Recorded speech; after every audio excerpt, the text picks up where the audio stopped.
नमस्कार मंडळी, मी रुपाली तुमचं पुन्हा एकदा खूप खूप स्वागत करते आजच्या एका नवीन ब्लॉगमध्ये. तर आज ना 2 गोष्टींनी ना मला प्रचंड आनंद झाला होता. मन अगदी खुश झालं होतं सकाळी सकाळी. तर पहिली गोष्ट अशी म्हणजे आज माझा आवडता नाश्ता होता. म्हणजे डोशामध्ये ना अशा प्रकारे वेगवेगळ्या गोष्टी ॲड करून मला ऑनियन उत्तप्पा किंवा टोमॅटो उत्तप्पा अशा प्रकारे बनवून खायला प्रचंड आवडतं. सो माझ्या आवडीचा नाश्ता असल्यामुळे ना माझं मन खुश झालं होतं, पोट भरलं होतं. आणि दुसरी अशी गोष्ट म्हणजे मी माझ्या आवडते इयरिंग्स घालणार होती खूप दिवसानंतर. तसं तर मला वेगवेगळ्या प्रकारचे ना आर्टिफिशियल इयरिंग्स घालायला फार आवडतात. पण ना गोल्ड म्हटलं ना की एका स्त्रीच्या मनामध्ये ना वेगळंच स्मित हास्य येतं बघा. गोल्ड आपण जेव्हासुद्धा वेअर करतो ना खूप छान वाटतं. आणि हे बघा, हे माझ्याकडे गोल्डचे छोटे खूप कमी ग्राममध्ये असलेले ना डायमंडवाले झुमके आहेत. आणि हे खूप आधी मी घेतलेले होते, म्हणजे बरेच वर्ष झाली याला. जवळजवळ 10 एक वर्ष झाली असतील या इयरिंग्सला. आणि जेव्हा जेव्हा मी हे इयरिंग्स घालते ना, वेअर करते ना, तर मला ना खूप वेगळाच आनंद होतो, खूप स्मित हास्य. कारण माझे हे ना लग्नानंतरचे माझ्या मिस्टरांनी घेऊन दिलेले मला हे पहिले इयरिंग्स होते. सो मला हे प्रचंड आवडतात आणि ह्यासोबत माझे इमोशन्ससुद्धा जुळलेले आहेत, त्यामुळे खूपच आनंद होतो. आणि खूप लाईट वेट आहेत, खूप सुंदर आहेत. चेहऱ्यावरती ना अगदी ना खुलून दिसतात, तुम्ही बघू शकता, खूप सुंदर वाटतात. आणि हे मी केव्हा केव्हा घालते, म्हणजे मला जेव्हा असं वाटतं, इच्छा झाली तर मी घालते. आणि हे खूप दिवसानंतर मी आज घातले होते, त्यामुळे ना मला एक वेगळ्याच प्रकारचा आनंद झाला होता. आणि मी स्वतःला ना सारखं आरशामध्ये निहारून पाहत होती की मी कशी दिसते वगैरे. आणि म्हटलं चला ही गोष्ट तुमच्यासोबत पण शेअर करूया, कारण तुम्हीसुद्धा अशा गोष्टींची रिलेट करत असाल. तुमच्याही एखादी आवडीची गोष्ट जी असेल, जुनी जरी असली गोष्टी, तरी ती नव्यानं तुम्हाला आनंद देऊन जात असेल, तर मला नक्की कॉमेंट सेक्शनमध्ये सांगा. आणि आज ना व्लॉगमध्ये मी तुमच्यासोबत ना खूप साऱ्या गोष्टी शेअर करणार आहे. म्हणजे जसं की काही गोष्टी मी आज बनवणार आहे, रेसिपीज आहेत. म्हणजे पूर्ण रेसिपी तुमच्यासोबत दाखवणार नाही आहे, पण इन शॉर्टमध्ये दाखवणार आहे. जर तुम्हाला आवडत असेल तर तुम्ही मला कॉमेंट सेक्शनमध्ये सांगू शकता, मी तुमच्यासोबत त्या फुल शेअर करेन. आणि आज जेवणामध्ये ना साधं सिंपल वरण भात होतं, तर म्हटलं चला आपण त्याच्यासोबत आळूवड्या ज्या आहेत त्या फ्राय करून घेऊया.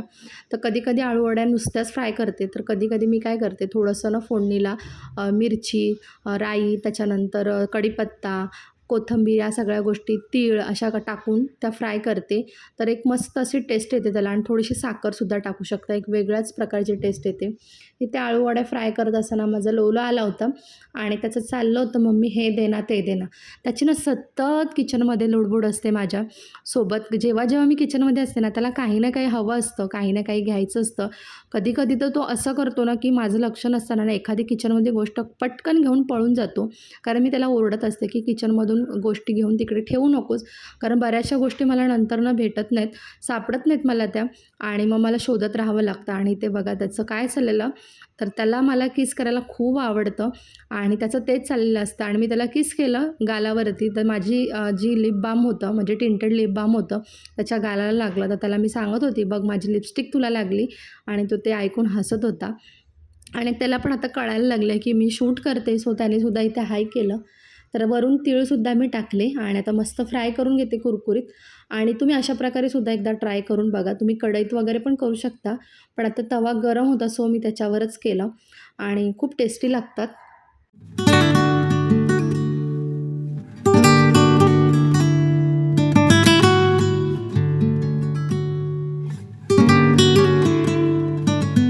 तर अजून एक गोष्ट तुम्हाला मला सांगायची आहे, ती म्हणजे ना माझे लाँग व्हिडिओज जे आहेत ना, ते अल्टरनेट डेला येतील, तुमच्यासोबत मी शेअर करेन.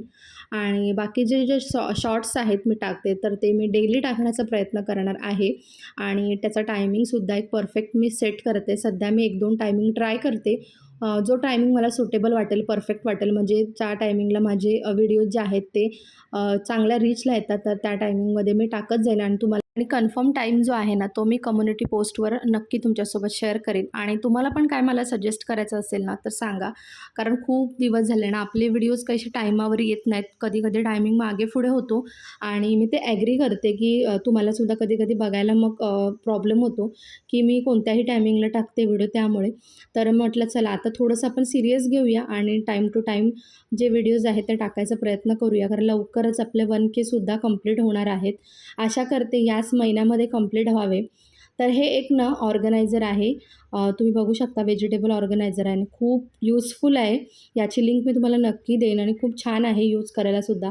एकाच तुम्ही ना म्हणजे ऑर्गनायझरमध्ये बऱ्याच गोष्टी ठेवू शकता. म्हणजे जसं की आपल्याला फोडणीला लागणाऱ्या गोष्टी, जसं की कढीपत्ता, कोथिंबीर, त्याच्यानंतर आलं ठेवू शकता, लसूण सोलून ठेवू शकता, मिरची ठेवू शकता. या बऱ्याच गोष्टी ना तुम्ही एकाच याच्यामध्ये कंटेनरमध्ये स्टोअर करून ठेवू शकता. म्हणजे जेव्हा आपल्याला फोडणी द्यायची असेल, जेवण बनवायचं असेल, प्रत्येक वेळेला प्रत्येक गोष्टीसाठी ना फ्रीज उघडण्याची तुम्हाला गरज लागणार नाही. खूप छान आहे. खूप दिवस झाले मी हे यूज करते. म्हणजे खूप महिने झाले ऑलमोस्ट हे मी यूज करते. तर नक्की याची मी लिंक जी आहे ते तुम्हाला डिस्क्रिप्शनमध्ये देईन. तुम्ही नक्की बघू शकता आणि जर तुम्हाला आवडलं तर घेऊही शकता. खूप स्वस्तात मिळून जातं हे. असं तर आपण ना बऱ्याच गोष्टी ना विकत घेतो आणि त्याचा इतका फारसा आनंद होत नाही आपल्याला. पण जेव्हा एखादी गोष्ट ना काही पैसे खर्च करता विनामूल्य म्हणजे विनामूल्य जर ती गोष्ट आपल्याला मिळते, मग ती अगदी छोटी का असेना त्याचा आनंद काहीतरी वेगळाच असतो. तर असंच काहीतरी होतं बघा. हे ₹1 न खर्च करताना मी घरामध्ये ना ही लेमन ग्रास जी आहे ती ग्रो केली होती. म्हणजे गावावरून मी हे आणली होती चहापात आणि छान लावली होती तिला मी. आणि बघू शकता मला एवढं मिळालेली आहे आज आणि याच्याच मी चहा बनवणार आहे. कारण मी जी आणली होती गावावरून सुकवली होती इकडे आल्यानंतर, तर ती संपली होती. सो ती आता मी काढून घेतलेली आहे आणि 2-3 दिवस तरी मी त्याला यूज करणार आहे. त्यानंतर इथे ना आज मी तुमच्यासोबत एक गोष्ट शेअर करणार आहे. मुलांना ना तुम्ही अशा प्रकारचं ना डार्क चॉकलेटचं कंपाऊंड जे आहे ते घरी आणून ठेवू शकता आणि जेव्हा त्यांना पाहिजे ना तुम्ही मिल्कशेक वगैरे चॉकलेट्स बनवून देऊ शकता. आधीसुद्धा मी शेअर केलेलं आहे चॉकलेट्स बनवण्याची सोपी रेसिपी आहे. घरच्या घरी तुम्ही बनवून देऊ शकता. आणि हा माझा ना शेवटचा आमरसचा बॅच होता. तर मी थोडा आमरस काढून घेतला. तो खाऊन घेतला मी. मला थोडीशी भूक लागली होती कारण डाळ-भातच दुपारी जेवण झालं होतं साधंसं. त्यामुळे आणि आज एक तुम्हाला गोष्ट मी शेअर करणार आहे. तर आपल्याकडे म्हणजे जी कोकणात राहतात त्यांना माहिती असेल की तिळकुटाची चटणी असते, जी आपल्याला आवडते आणि मला ना आज याचं म्हणजे एक वेगळं नावसुद्धा माहिती पडलं, की याला ना कारळंसुद्धा बोलतात. तर मी लहानपणापासून ऐकलं ना, तर याला तिळकुटच म्हणतात आमच्याकडे. तर कोणाकोणाकडे कारळं म्हणतात मला नक्की सांगा. म्हणजे कारळ्याची चटणी मी बऱ्याचदा ऐकली होती, पण मला नक्की कळत नव्हतं की हीच तिळकुटाची चटणी म्हणजेच कारळ्याची चटणी आहे का? तर आज ती गोष्ट मला कन्फर्म झाली. मी जेव्हा दुकानात हे घ्यायला गेली ना, तेव्हा मला त्यांनी सांगितलं, की "कारळं हवं आहे का तुम्हाला?" तर म्हटलं, "कारळं काय असतं?" मी तेव्हा पाहिलं, तेव्हा म्हटलं, "हां, हेच तिळकूट वगैरे," असं मी त्यांना सांगितलं. तर म्हणाले, की "ह्याला कारळंसुद्धा म्हणतात." तर नक्की सांगा मला तुम्हीसुद्धा तुमच्याकडे कुठल्या पद्धतीचं नाव आहे याचं. तर आज मस्त मी तिळकुटाची चटणी आणि जवसाची चटणी बनवून घेणार. तर जवसालासुद्धा आमच्याकडे ना आळशी म्हटलं जातं. तर तुमच्याकडे नक्की काय म्हणतात मला सांगा. तर आज मी मस्त अशी आळशीची चटणी आणि तिळकुटाची चटणी बनवणार होती. त्यासाठी सगळं साहित्य जे होतं ते ड्राय रोस्ट करून घेतलं आणि इथे साईड बाय साईड मुलांसाठी ना चॉकलेट मिल्कशेकसुद्धा बनवला आणि त्याला अजून छान डेकोरेट करण्यासाठी ना यावरती मी ड्रायफ्रुट्स टाकले, पिस्ता वगैरे आणि काजू वगैरे टाकले आणि अजून एकदा वरून ना चॉकलेट सिरपसुद्धा टाकला आणि त्यांना खायला दिलं मी. म्हणजे प्यायला दिलं तर त्यांना हे प्रचंड आवडतं मुलांना आणि पोटसुद्धा भरलं जातं. कधीतरी ठीक आहे, बाहेरचं देण्यापेक्षा मला असं वाटतं ना घरात एखादी गोष्ट आपण बनवून दिलं तर ती जास्त बेटर आहे. आणि दोघंही मस्त लॅपटॉपवरती ना कार्टून बघत हे एन्जॉय करत होते. मी त्यांना विचारत होती की कसं झालं आहे, कसं झालं आहे? पण त्यांचं माझ्याकडे लक्षसुद्धा नव्हता. मला सांगायलासुद्धा त्यांना वेळ नव्हता. त्यांना इतकं आवडलं होतं आणि याआधीसुद्धा मी बनवलं होतं बऱ्याचदा. तुमच्यासोबत शेअरही केलं आहे. अगदी सोपं आहे, घरच्या घरी होऊन जातं. तर आता बाकीचं उरलेलं चॉकलेट होतं ते एका कंटेनरमध्ये काढून घेतलं मी. कारण ह्याला हवा लागली तर ते खराब होतं. सो त्याच्यामुळे मी त्यांना काढून घेतलं आणि लवकरच याचेसुद्धा मी चॉकलेट्स बनवून ठेवणार आहे. कारण आता स्कूल चालू होतील त्यामुळे मुलांना स्कूलला जाताना एखादा चॉकलेट देणं ठीक आहे. म्हणजे बाहेरचं देण्यापेक्षा आपण घरी बनवलेलं देऊ शकतो. तर ही बघा ही आहे जवसाची चटणी आणि हे आहे तिळकूट आणि मी तुम्हाला सांगते ना खूप छान झाल्या होत्या दोन्हीही चटण्या. तिळकुटाची चटणी मी पहिल्यांदाच बनवली होती. जवसाची चटणी याआधी बऱ्याचदा बनवलेली आहे, पण तिळकूट पहिल्यांदा बनवलं होतं आणि खूप टेस्टी झालं होतं. मी टेस्ट केल्यानंतर, खाल्ल्यानंतरच तुमच्यासोबत या व्हिडिओमध्ये शेअर करते. म्हणजे जे व्हॉईस ओव्हर आहे ते खाल्ल्यानंतरच करत आहे. सो त्यामुळे मी सांगू शकते कन्फर्म की खूप सुंदर आहे म्हणून. खूप छान बनली होती. आणि बघा ही गोष्ट आहे ना, म्हणजे माझ्याकडे हे जे सेरामिकचे छोटे-छोटे पॉट जे होते ना, पॉट नाही ह्याला काय म्हणू शकतो आपण, बरण्या छोट्या तर जार्स म्हणू शकतो. तर हे माझ्याकडे ना खूप आधीपासून होते. म्हणजे माझ्या सासूबाईंनीच या घेतले होते जार्स हे सेरामिकचे. पण मला ना ह्याचा नक्की उपयोग कसा करावा कळत नव्हते. यामध्ये मी बऱ्याच गोष्टी कधी-कधी स्टोअर करून ठेवल्या होत्या. पण त्याच्यामध्ये हवा वगैरे जायची किंवा खराब व्हायचं म्हणून मला काय कळत नव्हतं नक्की काय स्टोअर करू. तर आज फायनली ना याला योग्य अशी गोष्ट मिळालेली आहे. तर यामध्ये ना तिन्ही चटण्या, म्हणजे घरात माझ्याकडे अजून एक चटणी होती तर तीसुद्धा, अशा तिन्ही चटण्या मी यामध्ये स्टोअर केलेल्या आहेत. सो फायनली याचा ना चांगला असा उपयोग झालेला आहे. खूप वर्षानंतर काय असे ना मला याचा उपयोग योग्य असा कळलेला आहे. तर तुम्हीसुद्धा अशा गोष्टींची रिलेट करता का मला सांगा नक्की. तर हा नेक्स्ट डेचा ब्लॉग आहे. त्या दिवशी मी पुढे मग काही शूट केलं नाही.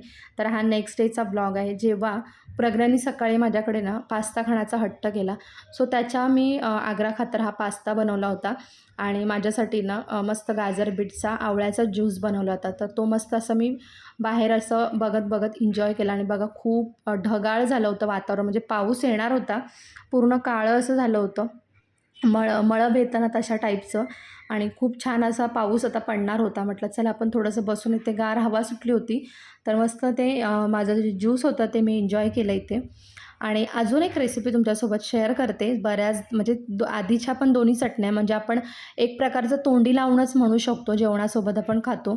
तशीच आता मी अजून एक बनवणार होती, म्हणजे चटणी नाही तर मी आज बनवणार आहे लोणचं याचं. तर ही तोतापुरी कैरी होती माझ्याकडे, थोडीशी पिकलेलीच होती म्हणू शकतो आपण. जराशी गोडसरच लागत होती, तरीसुद्धा म्हटलं चला आता बनवूया. त्यामध्ये मीठ टाकून घेतलं, हळद टाकून घेतलं, त्यानंतर लाल तिखट, काश्मीरी मसाला जो असेल ना लाल तिखट कलरवाला, तर तो टाकून घ्यायचा आहे. त्यानंतर ना यामध्ये ना थोडेसे मेथीचे दाणे टाकायचे आहेत. त्यानंतर थोडंसं हिंग टाकायचं आहे. त्याच्यानंतर तुमच्याकडे जी मोहरीची डाळ असेल तर ती टाकायची आहे. आणि सगळं साहित्य ना हे मिक्स करून घ्यायचं आहे, एकत्रित करून घ्यायचं आहे. थोडासा ह्याच्यामध्ये गूळसुद्धा टाकायचा आहे. गूळ टाकल्यामुळे काय होतं ना, एक आंबट गोड तिखट अशी चव येते. जर तुम्हाला गूळ आवडत नसेल साखरही टाकू शकता, किंवा जरी नाही काही टाकलं, नुसता मसाला टाकला तरी चालेल, तिखट जर तुम्हाला आवडत असेल तर. पण मला आंबट गोड तिखट अशी चव हवी होती, त्याच्यामुळे सगळं साहित्य टाकलेलं आहे मी. आणि थोड्या वेळेला असंच ठेवायचं, म्हणजे 1-1.5 तास. आणि नंतर तुम्ही याला तेलाची फोडणी देऊ शकता मोहरी टाकून, किंवा नुसतं असंच ठेवलं तरी चालेल. तर मी तेलाची थोडीशी फोडणीसुद्धा दिली होती. तुम्ही बघू शकता किती टेस्टी असं लोणचं बनवलेलं आहे. तर आता मी लवकरच थोडं जास्त प्रमाणातसुद्धा बनवणार आहे. तर कसा वाटला व्लॉग मला नक्की सांगा. पुन्हा भेटू एक छानशा व्लॉगसहित. तोपर्यंत स्वतःची काळजी घ्या. Bye bye.